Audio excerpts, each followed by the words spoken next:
behalf of Skillrock Technologies, who are the lead sponsors. I'm the Executive Director of Skillrock Technologies, Sujit Lahiri, and I welcome all the panelists and all the delegates. It's a very interesting topic, innovations in the MedTech world for emerging markets. I really believe that you will enjoy this webinar, this session. A little bit about our group.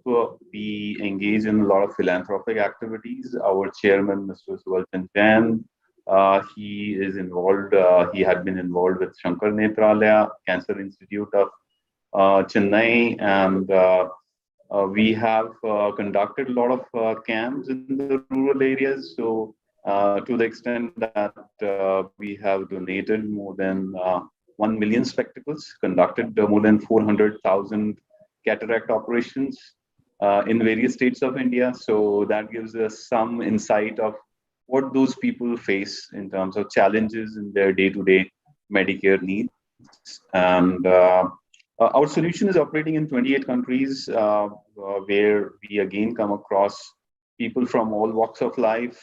And most of these countries are emerging markets, unlike typical software solution being given to US or UK markets. We do face a lot of similarities of our challenges and uniqueness in these countries. And we thought this kind of a webinar could be, quite insightful, let everybody aware.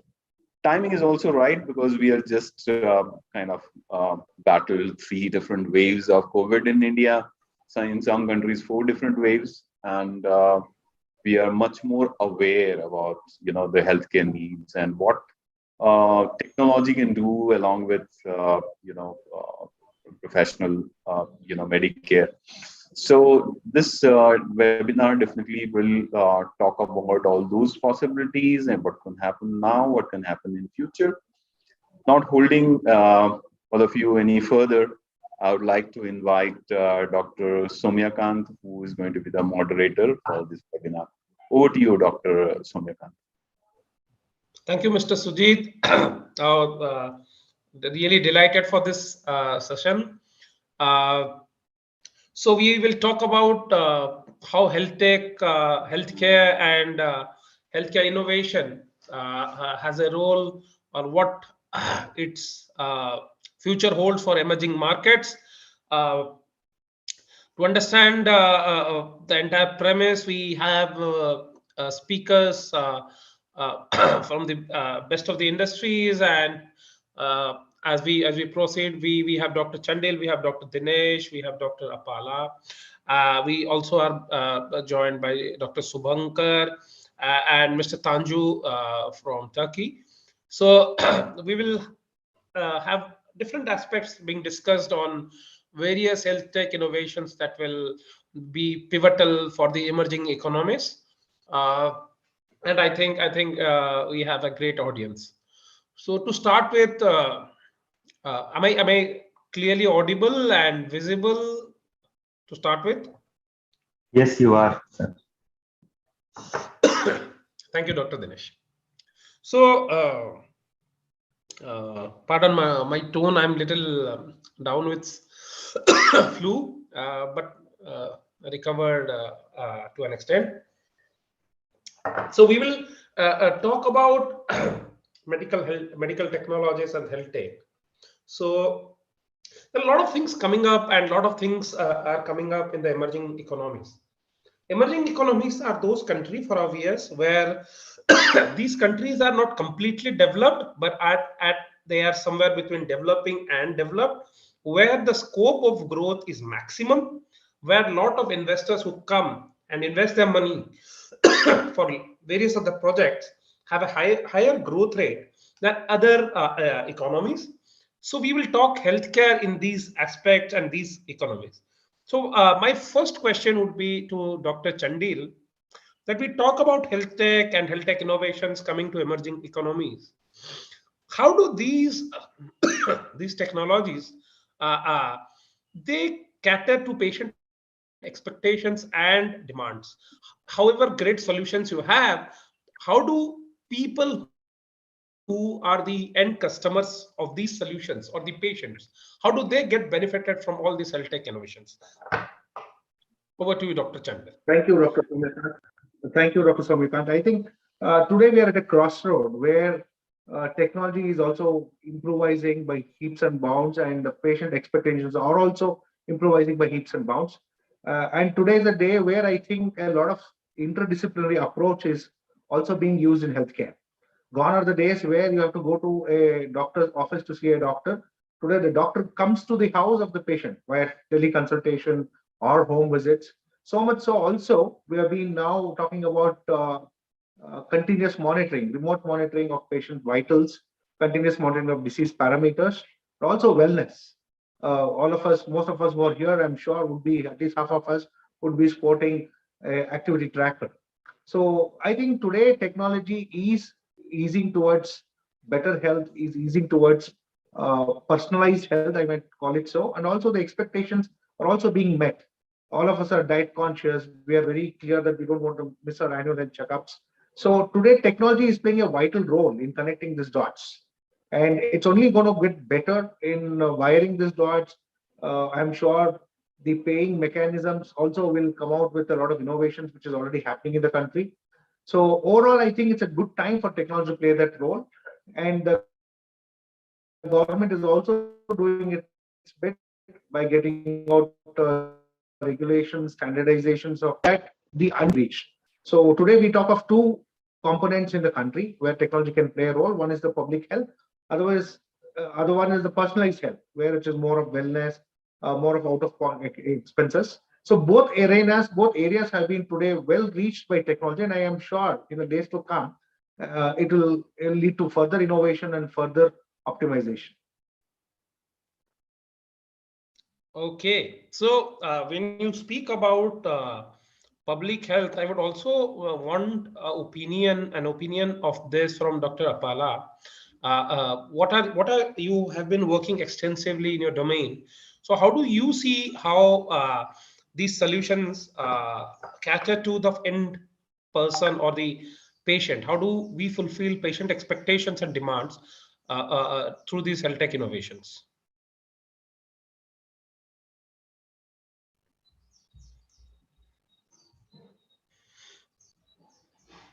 Dr. Apala, you are on mute. Okay. Am I audible? Yes, Oh. absolutely. Yes, okay. Absolutely. Thank you. So it is the time and it is a necessity right now to adopt the new technology, especially when it comes to rural healthcare. So talking about rural healthcare, when we say, we know that there are not enough doctors to cater the rural India. And technology is something which we can definitely provide them. There are various reasons to it. After studying for 10 years, people don't want to go to the villages and serve there. And definitely there are no schools for their families, and there are various aspects to it. They don't have a good life, right? After studying so much and after spending so much of time, that you can see specialists and specialized healthcare provider going to the village. So technology is something that we can connect with the rural population. We face issues with quacks. So when there are no medical technologies, what happens is a lot of quacks come in, right? And they just, when it comes to the rural health, they just ruin the health of the patients. And that is again a very important aspect where technology can fill in the gap. Also, when it comes to the end of life care or palliative care, right? So what happens is that people don't know, people of the rural areas, they don't know what to do when people are dying. So what do? They invest everything, whatever they have. Sometimes they sell their houses and they go to places like Delhi to show their patients. And it's so difficult for them because there's nobody to guide them that it's okay, it's over, and how can you just focus on quality of life rather than quantity of life. And when they are back, they don't have the patient with them, they've lost the patient, they've lost health, they've lost all finances, they're emotionally drained out. So So technology is something which is very important, and we are using it in Uttarakhand, and it is actually working well, and it is giving us very good results. So thank you. Thank you for your points, Doctor. So to start with, we got an overview of the patient side first. But my next question would be to Dr. Dinesh. So we see a lot of technology coming. We talk about improved patient experience. We talked about connected health. We talked about connected care data management, health records. But there are a lot of other issues to manage healthcare data through standardizations, through various other analytics. So how do you see what are the important steps any country that can take on this matter, and how the present emerging economies can manage healthcare data? I think, Dr. Soumyakant, you touched upon an important point in terms of the data and analytics, and we know that healthcare has been trailing a lot of other sectors in terms of the overall improvement in technology, but also in the adoption and use of data. And in here, I would like to stress upon one point that you also mentioned in your question, which is standardization. And in simple words, standardization is just a way of recording information where it is objective, it is understood by different people in the same, taken by different people in the same sense, and it is machine readable and machine interpretable. And that's how you can really make a progress from a physician taking a care of a patient, contextualizing the data, to really making an impact at a population level. So we see in developed countries that we have multiple ways to code data. So for example, you have the ICD system to encode the diagnosis of the patient. You have different coding systems to encode lab investigations, procedures, medicines. And it's a very complex system where in order to code the data and in order to make the use of it, you now have multitudes of people just um, being being engaged to manage this codification. What emerging countries need to do is to take a step back and see how this data can be standardized with the objective of population health. Now, of course, when I spoke about the developed countries, the objective is not just to enable population health. It is to make use of it in insurance, to judge whether a particular procedure is justified for a particular disease or not, or even from a medical legal point of view. So I think the developing countries need to relook at standardization of data and relook at the interoperability of this standardized data to make more and more sense of this data and to truly make use of the scale of data that's available. Thank you for your points, Dr. Dinesh.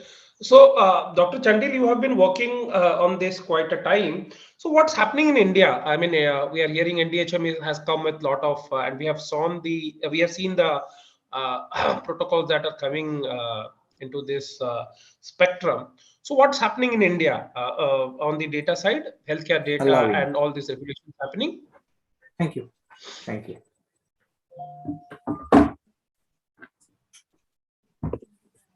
So, yeah.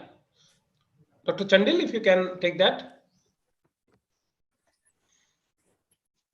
I think we are not able to hear.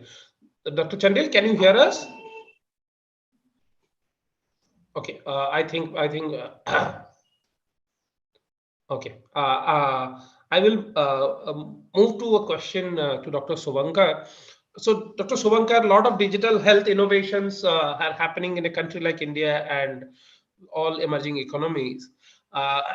You have been working a lot of on the POC devices, delivering healthcare digitally in rural population, urban population, and whatnot.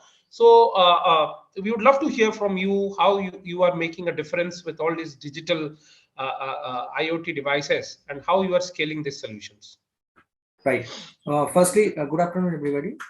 When we started in rural India in the digital format, we had some problem because what we did see that consultation is not the only thing. We'll have to make it on spot. Whether your hemoglobin is low, whether you are suffering from the dyslipidemia, whether your chest pain is not the arthritic chest pain, it is due to the ischemic heart disease, you will have to make the decision on spot because the people can't travel to 10-15 kilometers away. They can't, stop their work as a daily labor, as a mason for 2 to 3 days. So point of care devices came to our mind, and then we had some discussions with the providers. And in our Swastika Health, in doctors, in Swastika Mobile Medical Unit, we have gained, or rather, we have gained a huge, positive feedback after starting use of these POC devices, because we can on spot define the patient that really you are suffering from the pallor or anemia. Really there is dyslipidemia. This pain is from the cardiac, is a cardiac origin pain. This is not a arthritic pain. So point of care devices has complemented our online consultancy service and tried to make it a wholesome. Okay, without this kind of POC devices, especially in rural India, digital health, I must say, is of very limited use. Digital health only can play a good role in rural India when it is attached with this kind of devices, which can help me make the decisions and deliver the medicines on the spot. Okay, great work you are doing. You are working for Bharat, and I know how you are scaling to thousands of people through technology. It's actually game changing, and I wish all the best. You take the solutions in West Bengal to the more extensive Bharat. So we will now move to Turkey, and we will have Tanju sir. Sir, so challenges specific also in emerging economies are same, but also it varies in geography. So in a country which has both Asian and European confluence, what are the unique healthcare challenges in Turkey or Central Asia that we and our viewers will love to listen and see if there are contemporary issues over there where a joint resolutions from a bird's eye view can be discussed and ideas be exchanged. So please tell us about Turkey's digital health innovations and health tech innovations. Okay. And what are the challenges? Thank you, Dr. Suryakant, and I'm sending my regards to our panelists and attendants. Turkey, by the beginning of 2000s, had a big attempt regarding the healthcare system. So this attempt was mainly based on the organization of existing resources in an efficient, productive, and equitable way. And it helped a lot. I mean, there's a big improvement in our healthcare system. So especially from day to day, we establish a system, we say green card, a non-contributory health insurance scheme for the poor people. And the load over the universal health insurance has decreased. And from that days, we had several challenges actually, and some informal payments or informal employments. These were the issues. By arranging the way of payment to health staff, we solve this problem more or less. But population is increasing, problems are increasing, and people are expecting high quality services. This is general. So yes, still we have many problems regarding the health issues, health system challenges, and but people are now able to find easily a doctor or a person to solve the problem. We have 3 steps, actually 3 levels for patients: primary, secondary, and tertiary. Primary steps are for family care centers, primary care centers, and first patient can go there if there is something very, very simple. It can be handled there, and he can get the drug, and it's over. If not, either the family doctor may divert him to a clinic or a hospital. And there, again, the patient has the right to choose his or her own doctor. Well, this still creates some problems because there's a big load to doctors, and the number of the staff number is not good enough right now, especially in the big cities, and especially after this pandemic period. But we are trying to over this with the new doctors, new nurseries, and healthcare people. What are the common problems here? So when we ask to patients, they said that access to treatment and long waiting times are the main problems. So yes, currently government is trying to handle this issue. And we have some, applications actually you can easily access. You can easily select your hospital, your doctor, but still, due to undetermined appointments, or people can directly go there, and because of such load, such problems may occur. Another challenge is about cost.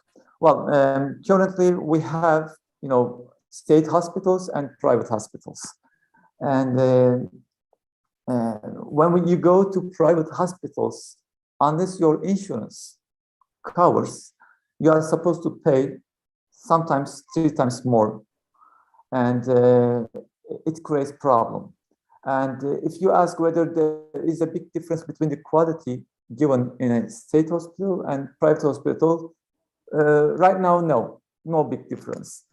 But people are, now thinking that private hospitals are giving right treatment or right, decisions. That's why there is some density and request to go to these private hospitals. What else I can tell you about the challenges in Turkey? We have staff number all around the country is not good enough. I mean, western parts are much more developed, and the eastern part is, let's say, almost or underdeveloped. So, of course, once you ask doctor whether he or she wants to go west or east, then of course mostly they want to go to western parts. So there are promotions to persuade doctors, or to some mandatory periods to work over there to eastern part, and this is the main challenge for the government, actually, assigning doctors to the eastern part. And we have, well, the funding is another issue, actually. As I told you, costs are increasing in daily basis. So our insurance structure based on full coverage. Of course, it creates big load to the budget. And nowadays, private companies, private insurance companies are entering or are dealing much more with the people, and with some extra legal payments, let's say. They let people go to private hospitals and be treated there. So yes, we have many challenges here, many problems, but these are the general. It's maybe similar everywhere, but the most important thing is the digital application appointment system is now working very well, especially after this pandemic time. We have really, working system, and it's getting much better. Okay, thank you for your points, Sanju sir. The problem and the structures are almost similar, and I think both the countries are giving their best to solve this through digital health adaptation.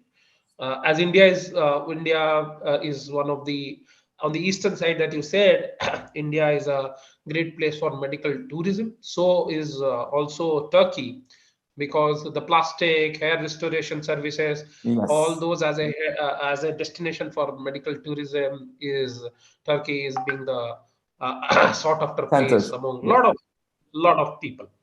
So having said that, we have audience question, and we also have a similar question to that. So we have a question from Mr. Sanjay Shaw. So we talk a lot about digital health, and but we need to talk about its adaptation, right? So you can have n number of innovations, but are they getting adapted at the ground level? So I will move to Dr. Apala, that you are working very closely with the I would say masses, and so tell us how the digital health initiatives are being adapted at the ground level, and if they are adapted in a certain way, what can we do to improve the health outcomes, such as how can we increase the penetration of digital health, how can we leverage digital health to make the overall health status of the population better?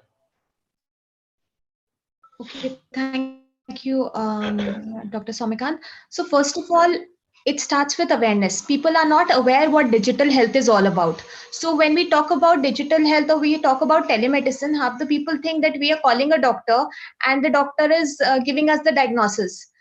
And even in some questions, I have seen that. So basically what happens is it's an interface where there is not just history taking, but there is an active examination procedure before we move on to diagnosis. So first of all, making people aware about the benefits of MedTech is very important. Secondly, accessibility. So even if people are aware how to access the technology, it's very important. The most difficult point to cater, and the issues which we face, is cost of delivery. So cost of delivery is really high. So that really needs to be worked on, and that can happen with innovation, right? And innovation, that means there has to be in-house marketing, and there has to be in-house innovation, right? India needs to innovate the products rather than manufacturing it from outside. That is one way we can reduce the cost of delivery. And definitely we need to think about how can we get innovations not only just in manufacturing but in the business model altogether, whether it's marketing, whether it's manufacturing, whether it's delivery. And lastly, I would say that it's very important for all the stakeholders to come together. So government is working, there are various stakeholders when it comes to telehealth or when it comes to MedTech companies. So everyone is doing their own bit. So it's very important that we don't become, company conscious, and we co-create for a bigger and a better future. So academia, the social sector, healthcare, the medical, the pharma companies, we all need to come together to provide a better outcome for MedTech. Okay, thank you for your input. So co-creation and collaboration is the key, and to have a great effect on the population, we have to keep on innovating solutions. Innovation here in context of emerging economies is accessibility, that the solution could be easily accessible, and the affordability, that the end person doesn't have a huge chunk of money being spent for assessing this solution. So we will take another audience question. This is from Kamal, and he wants to ask Dr. Dinesh that in preventive healthcare, how can we use the data to provide predictive analytics? So please share some of your thoughts on predictive analytics in the digital health space, and also what is the status of machine learning and AI integration in developing countries in health tech to deal with life or death situations. So his question is divided in two parts. How do predictive analytics play a role in digital health now, and how do AI and ML is helping to manage emergencies? Thank you, He's Dr. asking the question. Soumyakanth. Yes. Of course, both of these questions are really broad questions, and I'll try to answer them with my anecdotal experience. So, first, the second question, I think at least in the developing countries, and to the extent I know, even in developed countries, the confidence in machine learning and AI integration, especially for decision making in life and death situations, is not yet there. So wherever there comes a situation when, say, there's a triage situation where you have a heart failure patient who is now saying that he has had difficulty breathing. In that situation, you wouldn't even trust, a medical assistant or a non-physician, non-nurse kind of a person to take the call because of the implications, the medico-legal implications, and the publicity fallouts that might happen from there. So, to my experience till now, in most situations where you have triage involved, and especially triage involved for life or death situations, we would still rely on the learning by humans. And even in there, we would rely on the judgment from qualified and certified individuals in most cases. So, that's the status that I see. With respect to question number one on how can we use data to provide predictive analytics, I think one of the ways which I would point out is screening programs for various conditions. I mean, as medical students, a lot of us went through in preventive and social medicine that there is a gap between a person having a disease versus a person starting to show symptoms of the disease, and it becoming prominent that the person has the disease. And we use screening programs to find out people who are in these stage. So for example, we have screening programs for diabetes, checking blood sugar randomly. We have screening programs for hypertension, screening programs for cervical cancer. I think predictive analytics can be used significantly to strengthen the screening programs by doing a lot of screening using automated algorithms. I think in developed countries, especially, and even in India, we have organizations that are doing diagnosis based on images of either histopathology slides or even images of photos clicked by people, and these go through AI and machine led algorithms to determine whether there is something suspicious in this image and whether the patient should be seen by a specialist. So predictive analytics has a huge role to play in preventive care, I would say, with screening as an example. And as we move forward, the cost will keep on declining, and we can use more and more data elements confidently to screen more and more patients. Thank you for your points, Dr. Dinesh. So we understood that a lot of these tools can be used to screen people from the most significant people who need medical attention to those people who are safe now.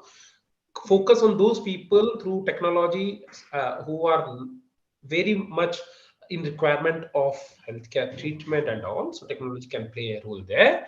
And be it radiology, be it pathology, or from image object recognition softwares, through algorithms, we can compensate to an extent to the scarcity of trained doctors, trained technicians who will be needed every hour, to tools being manages who manages the things.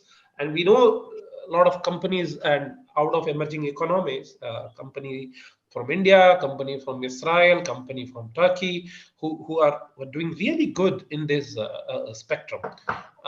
Having said that, I will move to Dr. Subhankar. You spoke about how IoT-based devices, telediagnostics are doing wonderful for you. We also have a similar question from Mr. Sanjay. So, no, we have a question from Puran. So do rural areas have enough resources? With so much restricted resources that rural areas have, and it's not a matured ecosystem as of the urban areas.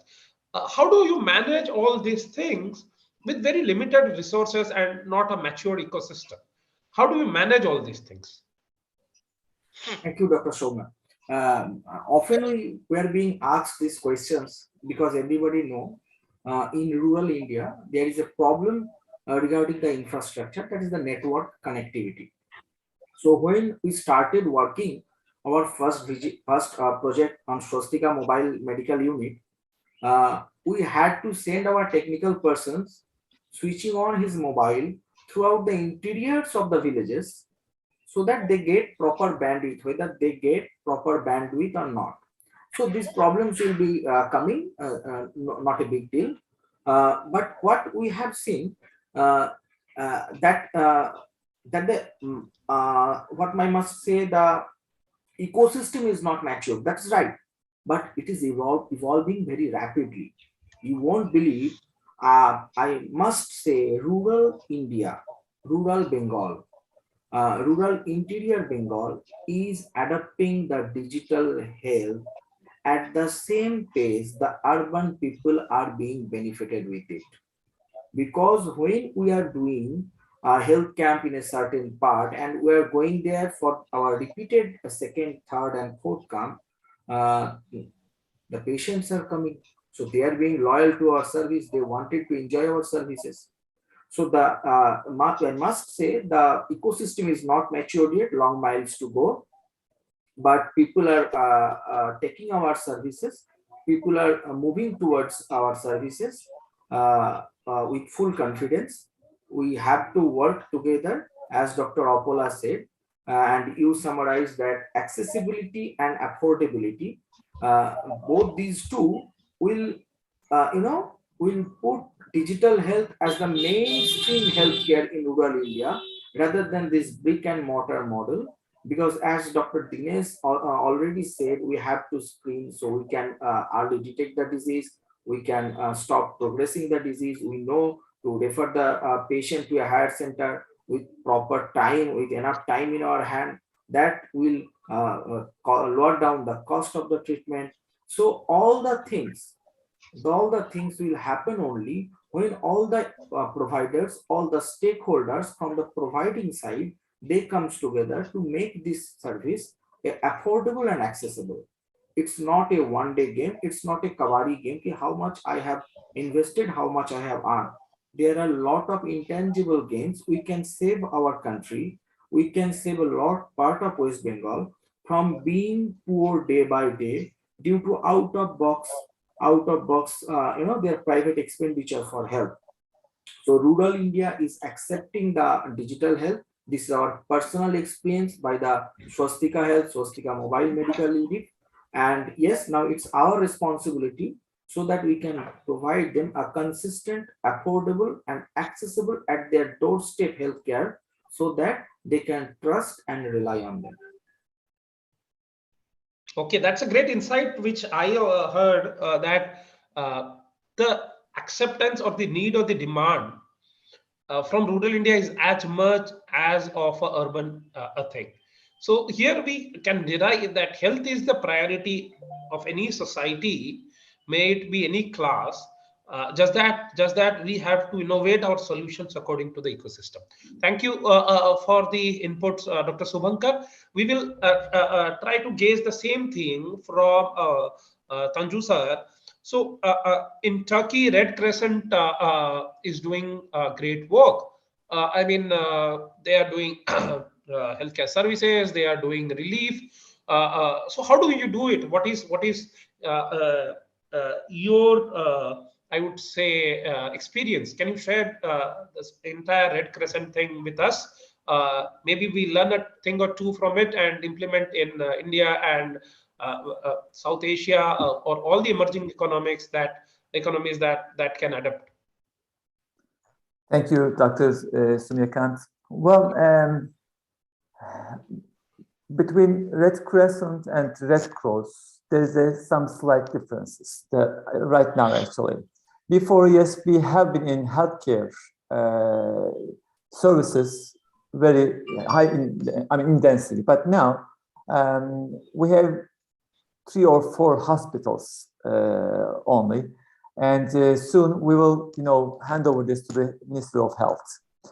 And Red Crescent is mainly responsible for the, needers, and also during the catastrophic time, handling food. Before, everything was under Red Crescent. I mean, establishing from scratch to the end, Red Crescent was responsible from every single, step during this catastrophic time. But now our responsibility area is limited, and we are mainly concerned on the provision of, help to the local people, and also if there's a problem or catastrophe all around the world, provides goods to these peoples and support. And yes, before, when we have had hospitals, we had very, huge demands to Red Crescent, and but due to these regulations, everything was changed. And what Red Crescent does actually, Turkish Red Crescent is the first, actually, Red Crescent among others, established on 1868. I mean, something more than 154 years. already, and established to help the soldiers injured during the wars. And after that, of course, added some more as responsible from other issues. And right now, I'm the branch manager in one of the biggest city, and we are trying to establish, locate the leaders, and we try to provide them regular support in terms of money, in terms of food, or in terms of wearings. So, but during this pandemic, especially, we have supported our hospitals, health staff.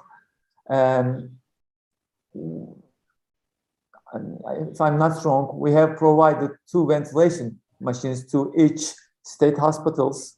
Also, we have started to produce hand disinfectant liquid, and every single day we have been producing 80,000 of them and distributing to the people and hospitals free of charge.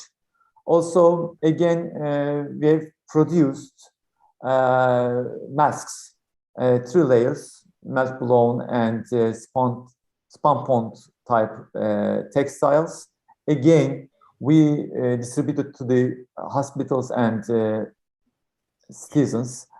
Also, we have provided high quality personal protective equipments to the, again, more than 10,000 health workers, health staff.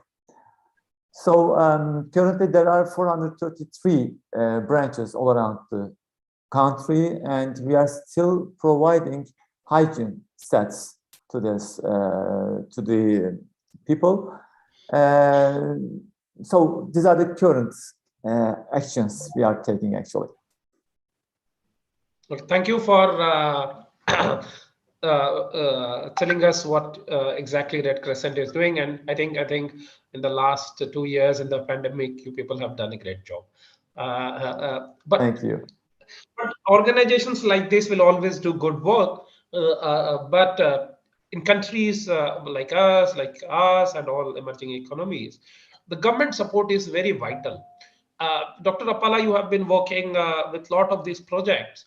So, what are the expectations from government? I mean, we have seen a lot of things coming in NDHM. So, what are the major expectations from government organizations in terms of leveraging digital health tech to the masses, and how can they support? I mean, not only will we say that these things may be supported, what can the government institutions do so that the benefits are somehow enlarged, and actually the end beneficiary or the patient is actually benefited? Okay, so as much we talk about Make in India program, we must understand that at this point of time, it is it is cheaper to import a pacemaker rather than to import the components of a pacemaker. So same is happening with people who are working in the MedTech world. The cost, the GST which is levied, the taxes which are levied are very heavy. Hence, health being one of the rights of all the citizens of the country, it's very important that the tax and the GST is really, it should be bare minimum when it comes to us innovating, us manufacturing. So mostly what is happening is that most of the medtech devices which we are using, it is being manufactured in the other countries, and we just distribute it out here. So for in-house manufacturing, the cost of the components needs to reduce, and also the government should create an environment where they just don't say that you just manufacture it, but they have to take a holistic approach to make it cost effective. Also, it is very important for us to collaborate. So there has to be a effective collaboration between the technical institution and the medical institution. Only that is how we know, what the other partner needs, and it has to be very supportive. The other thing which has to be done is to include the tech education in the medical curriculum, right? So as of now, there is not much information as what are the nuances which are being developed in the technical field when it comes to the medical when it comes to the technical part of it. So only when both the institutions meet, then only we can produce great stuff. Secondly, and the last thing is that it's very important to have good capital. So even if there are early stage entrepreneurs who want to foray in the field of medtech, there has to be early stage VCs to provide them with capital to encourage them for the development of new technical devices. So I think these are the things which the government must take a view at. But definitely taxes is the most important issue which people are facing, especially when the newer budget has come up very recently, and the medtech world has not got tax waivers which was expected. Thank you. Okay, so very, very eye-opening points, because one thing I couldn't ever think is that see, government always has the proposals. First, you said about empowerment, which is actually true. Second is education. From a medical student like and others, we never knew about digital health education in entire curriculum of ours. We have one subject called SPA, which was easily bunked by all of us. Maybe one park book was there. Now we understand the utility. Maybe it can be a book where digital health should be 1/3 of the curriculum, because that will excite not only the students but also the entire ecosystem. And third is accessibility to capital, which is very, very vital. A lot of Startup India programs are being done where accessibility to funds are there, and a lot of other companies or the entire business side of the bigger houses can come up with a lot of schemes where they fund digital health programs and generate not lot of entrepreneurs but lot of employment through this, so that the entire ecosystem grows. We have one audience question to Dr. Dinesh. So Dr. Dinesh, you talked about standardizations, and the West has a completely robust thing, whereas standardization is concerned. So what is your opinion to create in India or the emerging economies? We have ICD-10, SNOMED City in the West, and how do you see how can we do all these things in India? And planning is one thing, declaring is one thing. How do you see the implementation? Are the people here? Are people here? People will welcome it with open hands. How do you manage resistance? So, what is your view on that? Implementing standardizations in Indian healthcare system or the emerging economies? Of course, I'm not an expert on implementation at an overall policy level, but what I'll say is this: if you look at ICD-10, there are 10,000 different codes that you can give to diagnoses, and often even people in the developed countries do not want to go to the granularity that is defined in those situations. So you might want to say that a person is in kidney failure rather than saying that he is in chronic kidney disease stage 3B, which has an ICD-10 code attached to that. So what I meant to say was that the developed countries are at a level of maturity where they can spend enough resources to get to the granularity of the information, and yet when it comes to actual implementation and execution by clinical decision makers, they are struggling with that granularity. I think whenever we are adopting solutions to codify data, we should think from our perspective, what is the granularity that is required for us? So, for example, rather than going into details, would you be okay saying that a person has chronic kidney disease or is in kidney failure instead of defining the disease, and then go from there bottom up to say about them. Secondly, the second example I would take is for example the vaccination system. So as we saw, India has leapfrogged in comparison to even developed countries, where people in developed countries are just showing physical torn pieces of paper with their vaccination record. In India, in spite of all the infrastructure challenges, we could have perfectly digitized vaccination administration records. So the question to ask in for example, a vaccination administration record is, do you need to go to the specific manufacturer of the vaccine and say that the vaccine is manufactured by this company, has been administered, or would you be just comfortable with saying that this is the vaccine type? So the AstraZeneca type of vaccine, which could be manufactured by AstraZeneca or Serum or anybody else in the country, or even the Sputnik, which could be manufactured by any of the 6 manufacturers in the country, and just record at that level of granularity instead of going into the level of detail that the developed countries go into. So that's the adoption of the codes that I was talking about, and of course we did not go into the details regarding interoperability. But then I think that's one more thing that we need to focus upon, because as we see, the developed countries are under tremendous pressure because of the way they have defined the patient health information laws and the way they have allowed the electronic health records companies to have control of data and not share it with anybody else.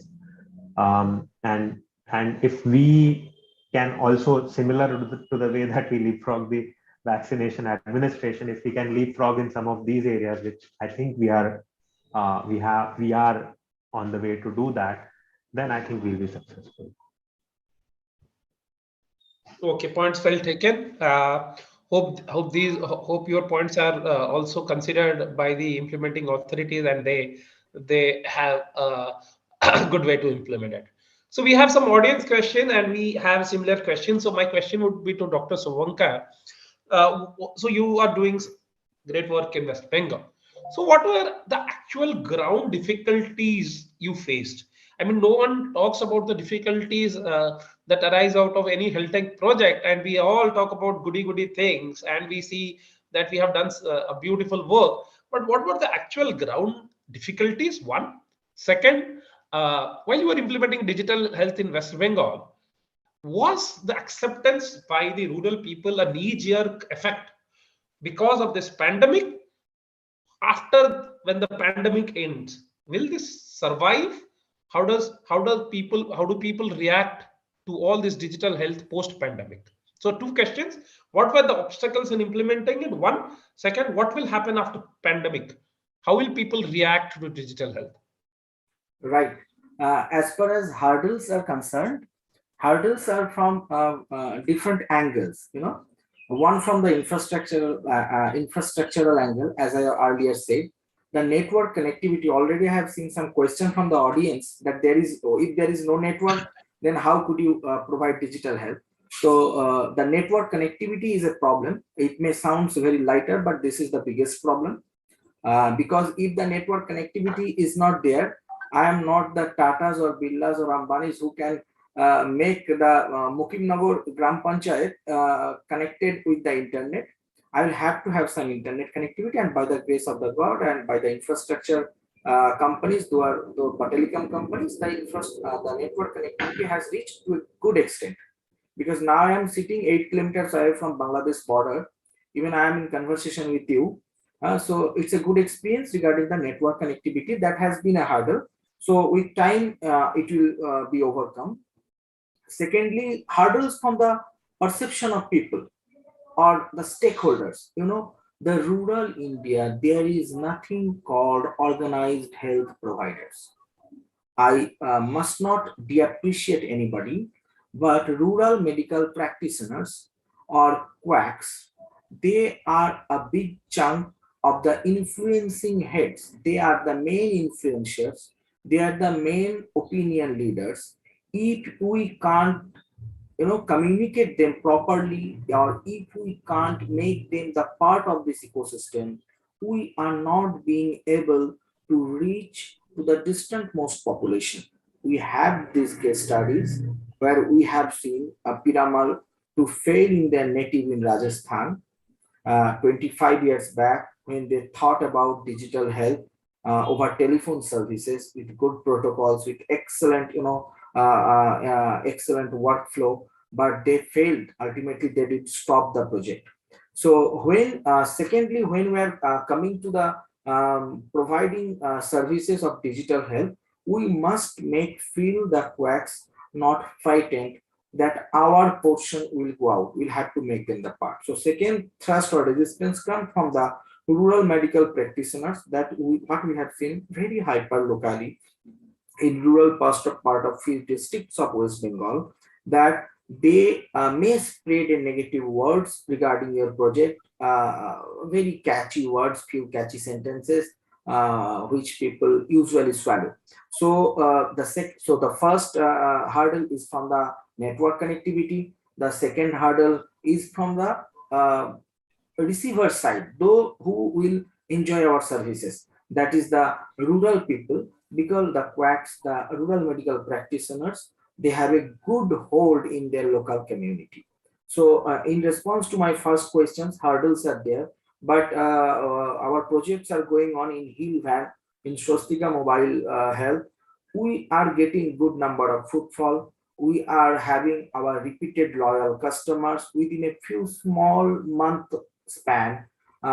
We have faced few problems from local people. Probably few of their profit pies are cutting down, that's why. But we are not, it's not like that we are not being able to serve. Those who are being benefited, they are standing on our side. But our bigger concept to address the hurdle, make all the stakeholders partner of us, so we can do our job. So this is my first answer. And Dr. Somakanta, would you please repeat the second question?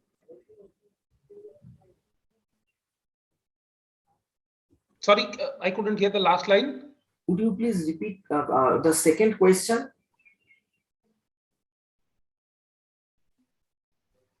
Am I audible? No, I have a sound issue. He's asking if you can repeat the second question. Exactly. Okay. So it was actually an audience question. I will just try to repeat that. So the question is from Mr. Sanjay. So the obstacles you said very wonderfully, that we have to take all stakeholders and it has to be a collaborative process. But what will happen after after the pandemic? How will you manage digital health? Will people be attracted to digital health, or they will jump back wholeheartedly again to the local way, going to the quacks? Is digital health adaptation is the effect of pandemic, or you think people will cater to it after pandemic? In answer to your question, one thing I should say, that when you started using hair conditioner first after giving shampoo, right? You have not stopped using hair conditioner. From that very first day, you are using hair conditioner, right? Now, I'm sharing you my personal experience. When I examine the patients, I see the patient digitally. In rural India, probably we have the best data. I am just giving you a simple example. Do you know which disease the rural geriatric population suffered from most? Till date, it is the low back pain, the arthritis. Even if you see our prescription profiles above age 60, if we examine 5 patients, 4 of the 5 patients are having some, sort of restricted mobility. I must not say disability, but restricted mobility. So all the geriatric disorders which we can solve probably better way, all the antenatal checkups, all the postnatal services which we directly could provide the patient at their doorstep. None of these are related with the pandemic. Pandemic has given the acceptance to afford the help or accept the health service digitally. It's not that the options or scope for digital health will end in the rural India as the pandemic is over. The acceptance or the necessity or the justification of digital health in rural India will be there till the date. Till the date, we have a supply-demand gap between the doctor-patient ratio, between the healthcare providers and health service receiver. So just pandemic has helped us know that few companies are doing telemedicine services, teleconsultations. Digital health has evolved 10 steps in 1 year. 10 steps. They are providing end-to-end health service at your doorstep. We are examining a patient. We are doing the ECG at the mobile medical unit. We are doing any blood test it is needed. We are providing the medicines at the very that day. People are giving us good feedback from and when the patient is not being able to manage there, we are transferring the patient with full of our responsibility. So these kind of things will sustain even after the pandemic has gone. Pandemic has no positive or negative impact on implementing or acceptability of the digital health in rural India. It has just showed us that health can be delivered digitally. Thank you. Oh, great insights coming you from the real Bharat, I must say, Dr. Shubhankar.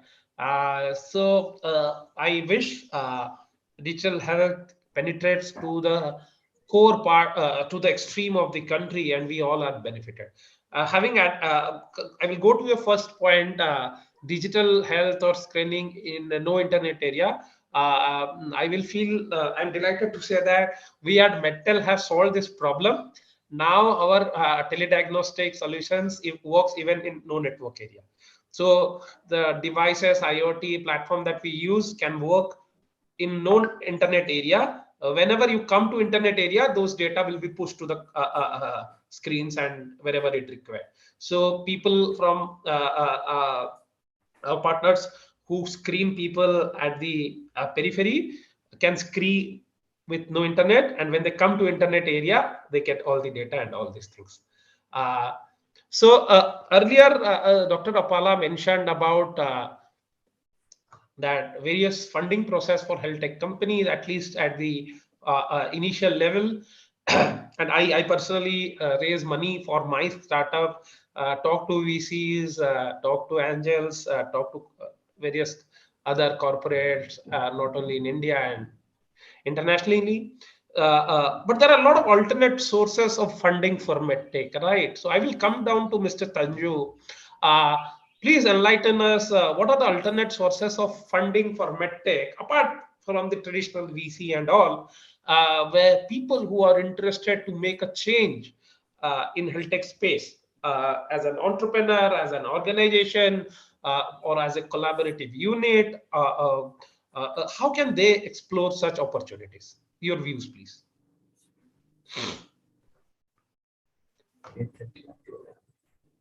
Sir, you are on mute, sir. Tanju, sir, you are on mute. I'm sorry.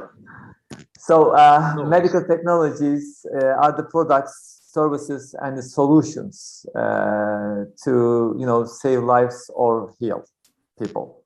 So, but we know that it's costly, and funding is very, very crucial. So yes, mainly we say venture capital or government grants are the base funding instruments. Also, we know that there are some other models like public-private partnerships. This is, again, of course, government-based supports are existing. But what else we may have? So actually, there are patient advocacy groups like diabetes research foundations. So they can handle this themselves, and they can provide, or they can gather, through angels or through their people, their members, and use these funds to get medical technologies in order to use the specific areas that they are in.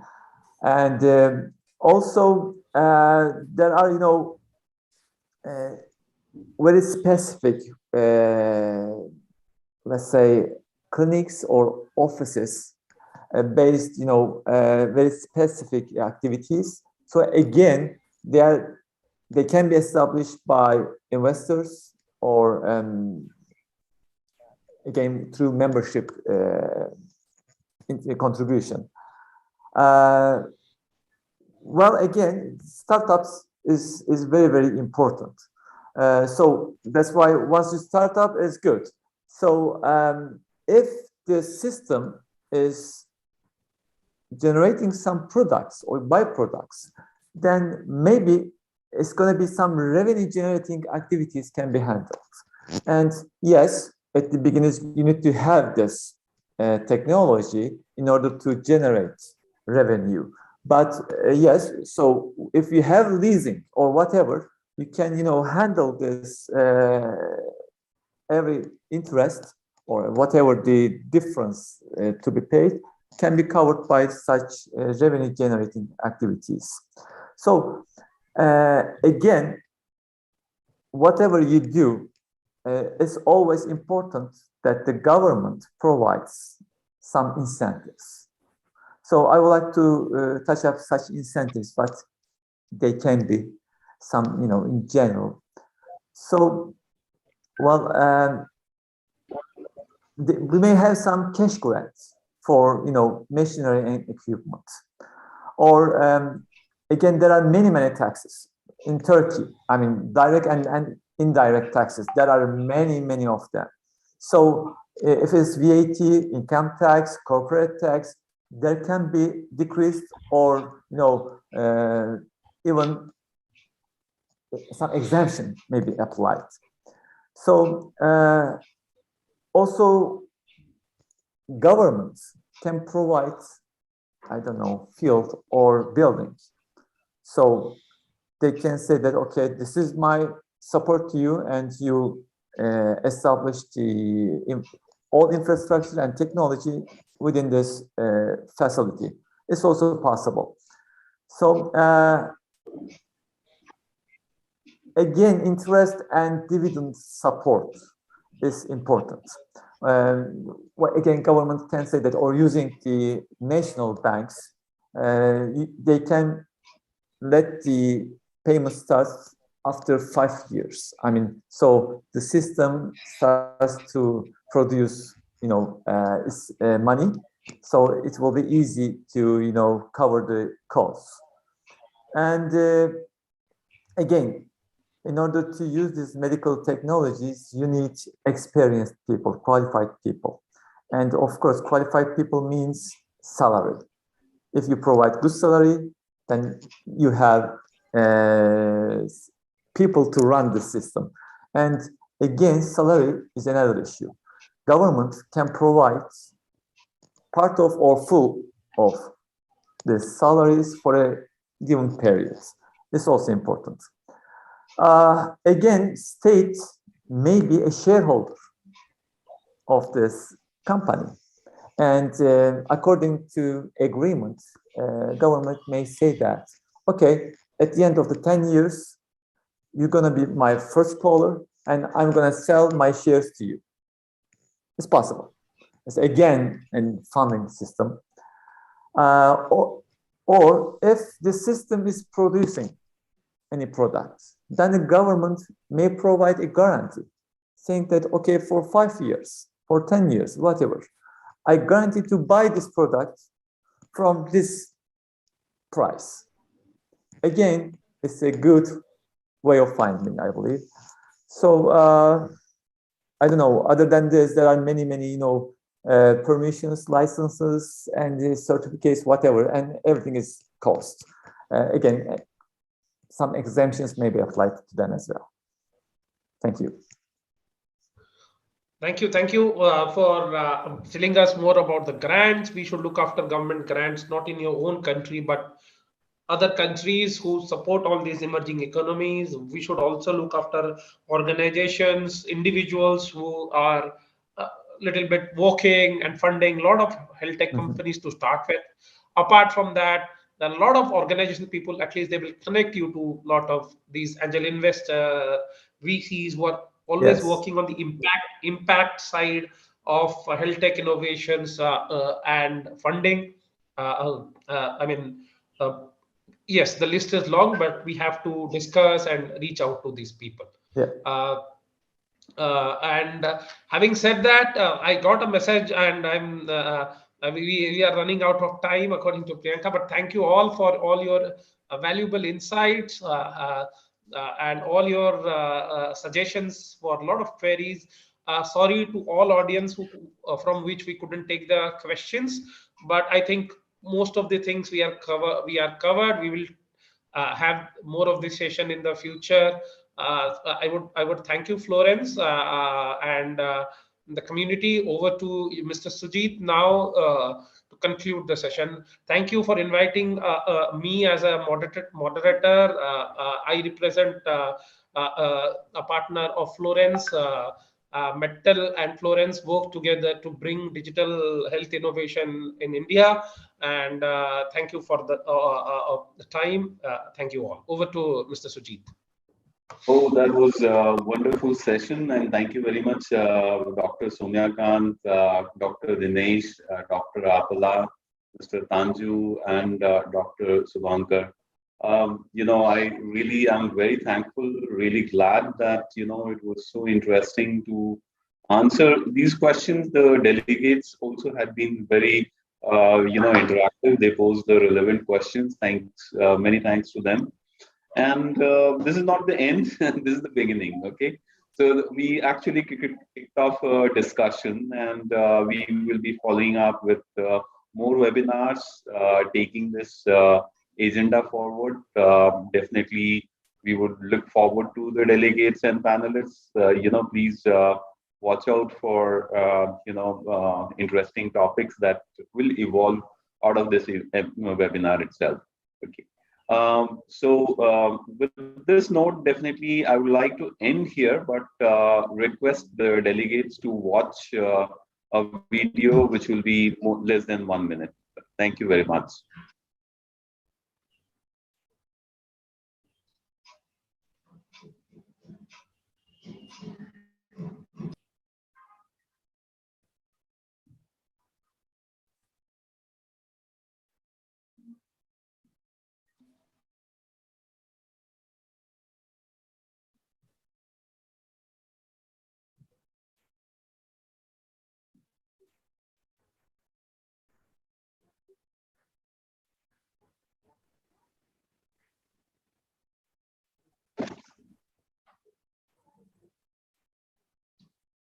So thank you, everybody, and we conclude today's session. Look forward. Thank you, everyone. Thank you. Thank you very much. Pleasure. Bye-bye.